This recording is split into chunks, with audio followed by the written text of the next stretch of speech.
And we are back. Pokemon Emerald Hardcore Nuzlocke. We are only going to be using normal type Pokemon. And as you can see, our rented Mudkip is not doing well against the buffed up Trico here. We've also implemented shiny Pokemon. We hacked those in, so we're going to add a little flair to this run as well. Roxanne with those rock types is going to be super difficult to beat with just normal types, but let's see if we can do this thing. For our Route 101 first encounter, also known as our de facto starter, it is going to be the Zigzagoon here. We're using the rented Mudkip just to chip her down, get her into a safer space. With the last Pokeball that we have, we do secure it, and there we go. For our Route 104 first encounter is going to be the normal type Talo here. Drop back with the Pokeball and secure it. And then in Petalburg Woods, we run into the Slackoth here, just sleeping on the job. Drop back with the Pokeball and add a third team member to the mix. And then on our way to the Rustboro Tunnel where you find the Whismers, we actually ran into the Whismer on the route where you can get the Skitty. So unfortunately, we forfeit the Skitty encounter, leaving us with only 4 normal-type Pokemon heading into this gym battle. I don't know if it's going to be enough. We definitely lose a Pokemon that we could potentially throw out there and sacrifice, but let's go ahead and see how this first gym battle goes.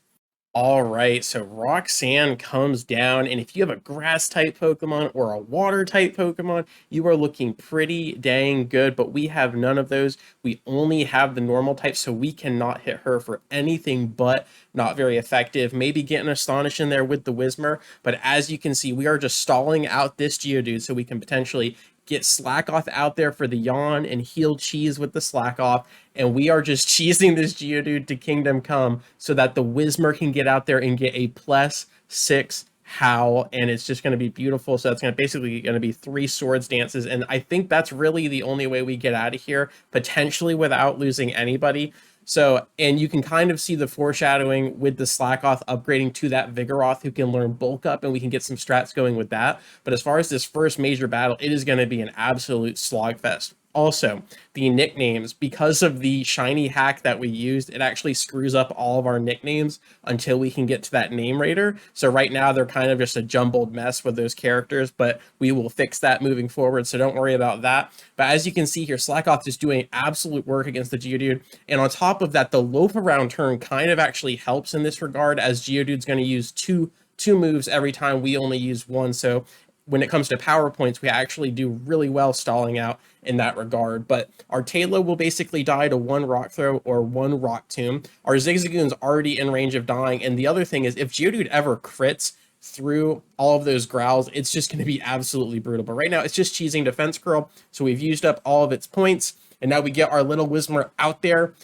and we put the Geodude to sleep, and now we're just going to howl to the heavens and get that +6, and you're going to see, even with a +6 attack stat, it's going to be so brutal, because you still have to get through a whole other Geodude, and then a full-blown Nosepass, and you just don't have any tools. All you have is an Astonish that can hit for neutral, but it's only 35 power, and then a Pound, which goes to 60 with Stab, but drops to 30 because it's not very effective. Now, Astonish with the flinches can be huge, but maybe get a couple crits in there just to even out the scales, but this is rough. As the second Geodude comes down, we go for the Astonish, we get big damage, and we do get a flinch. The little Whismer absolutely flexing, but we want to save the Astonish points for the Nosepass, and look at that raw damage from the Rock Throw, dropping us to 18. We don't have leftovers. We don't have anything that we can heal up other than an Oran Berry, and will it be enough as the Geodude falls?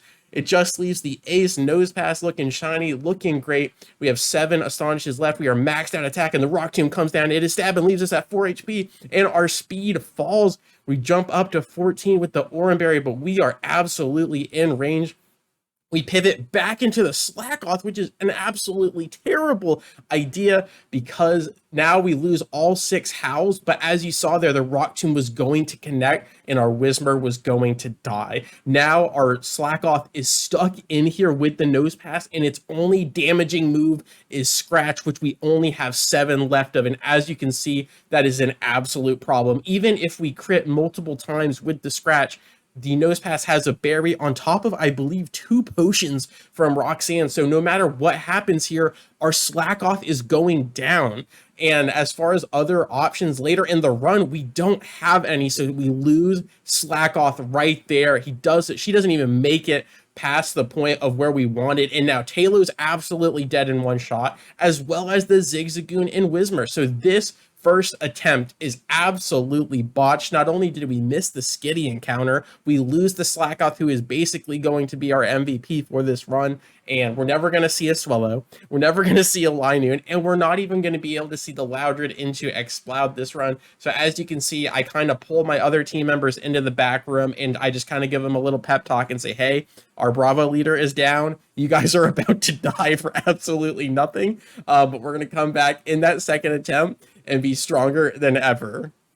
So after, hyping them up and giving us one last hoorah for this moment, we decide who goes out there first, and we send out the Zigzagoon, who goes all in for the headbutt, but it doesn't do hardly anything. The Taylor goes out there with a little shiny flex, holds on with the Rock Tomb, the Oranberry for reprieve, but you die to another Rock Tomb, and all we have left is the little Whisper that could, and it's all over. There goes attempt number 1.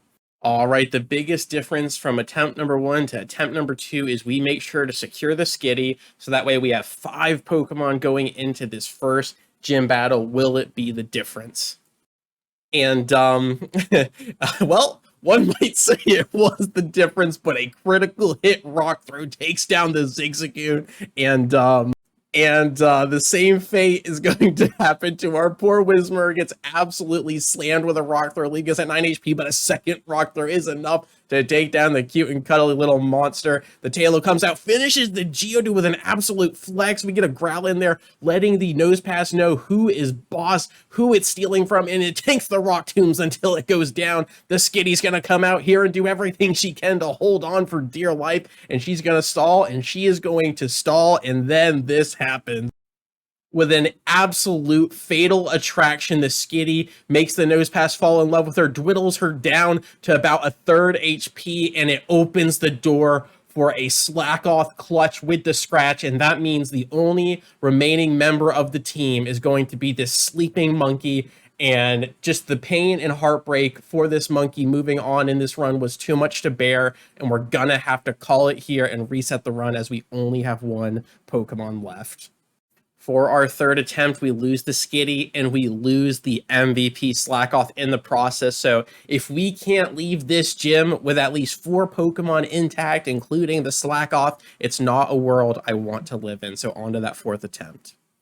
Unfortunately, for our 4th and 5th try at this gym, our Zigzagoon, who comes in for that Sand Attack Growl Cheese, goes down both times to this starting Geodude. So I went ahead and just hard reset that. We're just going to get the 4th and 5th attempts out of here, and then let's check in and see how that 6th attempt goes. Gosh. All right, for the 6th attempt, our Slackoth goes out there to take on the world all by her lonesome, and the second Geodude is going to drop back with a Rock Throw and put her down.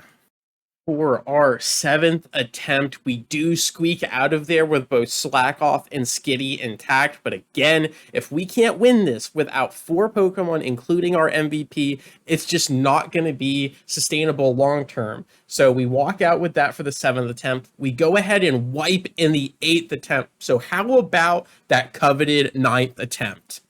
All right, do you believe attempt number 9? We've got the Skitty encounter. We've got everyone leveled up to just barely under level 16. So no matter what happens, if they come out to play, they will get upgraded to that level 16. And that could be the difference between a Pokemon living and a Pokemon dying. So we are taking everything that we saw in those first 8 attempts and we are putting them to practice right here, right now. We actually open with the Slackoth, paving the way for the Zigzagoon to come out and potentially knock down the Geodude as low as possible, maybe stealing 1 or 2 of the potions in the process, as Roxanne does move in with a potion there to heal up, and then just doing absolute work with all those Growls, with all the Sand Attacks, and then just milking this Geodude's power points to pave the way for the next Pokemon coming out. So we are doing absolutely phenomenally right now against this Geodude, and the first one falls right here, right now. So we cleared the first obstacle. The second one comes in,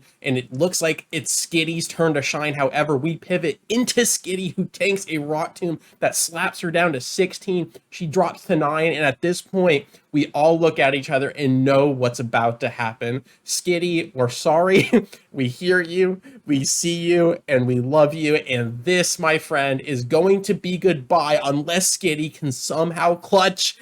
And she cannot as the rock throw comes down. However, it opens the door for a clean swap. And now the MVP is against the second Geodude with a potion already used up. The Encore comes down. The Slack Off is here. So every other turn we can heal up, we can chip down, we can put to sleep, and just rinse, repeat until this Geodude is out of Rock Tomb and it is out of Rock Throw. So once we do that, we can put the Geodude to sleep, and then we can get the baton pass, if you will, get the Whismur back out there. And there is the second potion. So now Roxanne is out of healing. The only healing left is the Nosepass berry. That is the only healing left. So all we have to do at this point is milk the Geodude like a cow, milk him for all he is worth, get the Whismur out there, get the +6 attack, and then just go to work. Because I do believe if we can get Whismur in at full HP, +6 attack against the Nosepass, barring like a double crit from the ugly duckling, we should be just fine. So this Slack Off is doing everything she absolutely can, tanking multiple critical hits, tanking anything that the Geodude has to offer. On top of that, Geodude does have Tackle, which makes it really interesting as well, because all of these attacks just start adding up against the Slack Off, plus the Rock Tomb changing the speed dynamic to where the Geodude is always going first is really tough. But the Sleeping Monkey is doing so much work right now, and we are almost out of moves ourselves. So right here, we are going to put this Geodude to sleep. We are working our way there. We're going to get the Whismur in there, and then we are going to completely flex on what Roxanne has left. On top of that, the Whismur is going to get upgraded into level 16 against the Nosepass, which is absolutely paramount. So the Howls come down, we flex with a pound, and here we go. If we can get some crits, if we can get some flinches, that would be absolutely massive. As the crit comes down, we double crit the Nosepass, and Roxanne gets absolutely bodied. This is the 9th attempt. This is the dream. Oh my goodness. But as far as this video goes, thank you so much for your time. I really do appreciate it, and I will catch you on the flip. Peace.